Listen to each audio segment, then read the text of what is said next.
Friends இப்போ பார்த்தீங்கன்னா சாரதா நமக்கு சொல்லி தர போகிறாப்புல. ஆக்சுவலாக நான் வந்துட்டு எனக்கு வண்டி ஓட்ட தெரியாது, எதுவும் ஓட்ட தெரியாதுன்னு நினச்சிங்க. இப்போ நான் வந்துட்டு ட்ரைனிங் வந்திருக்கேன். எனக்கு வந்துட்டு எப்படி சொல்லி தர போகிறாங்கன்னு சொல்லி நீங்கள் பாருங்கள். சார் உங்கள் பேருங்க சார்? மனோஜ். சார் என் பேர் சரவணாங்க சார். ஓகேங்க சார் ஃபஸ்ட்டு என்ன பண்ணுங்க? ஃபர்ஸ்ட் டே வந்து பார்த்தீங்கன்னா வாக் அரவுண்ட் இன்ஸ்பெக்ஷன். சரிங்க சார். வாக் அரவுண்ட் இன்ஸ்பெக்ஷன்றது என்னன்னு கேட்டிங்கன்னா, ஒரு கம்பெனியில் வந்து மொத்தம் 2 ஷிஃப்ட்டு ஓட்டுவாங்க.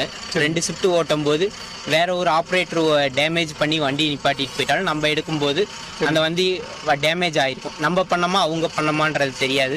கம்பெனியில் வந்து நம்மளே தான் கேள்வி கேட்பாங்க. ஏன்னா நம்ம எடுக்கும்போது தான் வண்டி டேமேஜ் ஆகிருக்கு அப்படின்னு சொல்லி நம்மளே தான் கேள்வி கேட்பாங்க.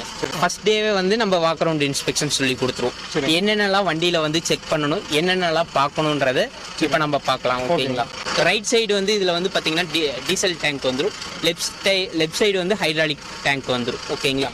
அதேமாரி இந்த வண்டியில் ஏறும்போது லெஃப்ட் சைடு இருந்து ஏறக்கூடாது, ரைட் சைடில் தான் ஏறணும். எதனால் ஏறக்கூடாது? எதனால் ஏறக்கூடாதுன்னு கேட்டிங்கன்னா, லெஃப்ட் சைடில்